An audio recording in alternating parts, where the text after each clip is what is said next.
রাসূল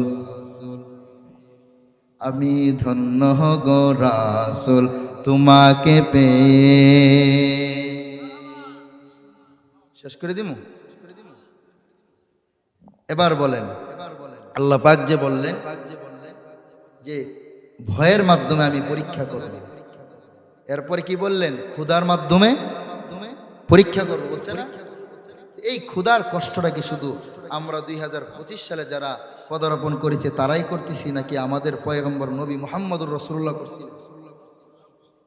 নবীজির কলিজার টুকরা ফাতেমা তো জোহরা করছিলেন নি?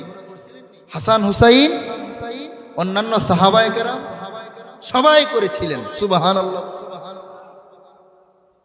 ওয়ালানাবলুওয়ান্নাকুম বিশাইইম মিনাল খাউফি ওয়াল জুই, ক্ষুধার মাধ্যমে পরীক্ষা করব। ওয়ানাকসিম মিনাল আমওয়াল, আল্লাহ পাক বলেন সম্পদ নষ্ট করে দেওয়ার মাধ্যমে পরীক্ষা করব। কত বছর তো আমরা আম যারা চাষ করি বেশি উন্নতি করতে পারি না, কি লাভ করতে পারছেন বেশি? গত বছর কি আমের লাভটা অন্যান্য বছরের তুলনায় কম হয়েছে না বেশি হয়েছে? হ্যাঁ, জোরে কোন, বেশি না কম?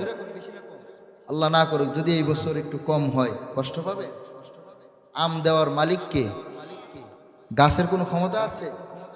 যদি আল্লাহ পাক চান আমের ঘরে গাছ ভেঙে পড়তে পারে, আল্লাহ যদি না চান আম আসবে তো দূরের কথা, আমের ফুলও আসতে পারে না। তাহলে দেওয়া না দেওয়ার ক্ষেত্রে আমের যেহেতু ব্যবসাটা একটু গরম তার তো যা হয়, যদি এই ব্যবসার মধ্যে কোনো সময় আমাদের লোকসান হয়, ক্ষতি হয়, তাহলে আমরা ধৈর্য ধরবো তো? আল্লাহ পাক বলেন, যুবক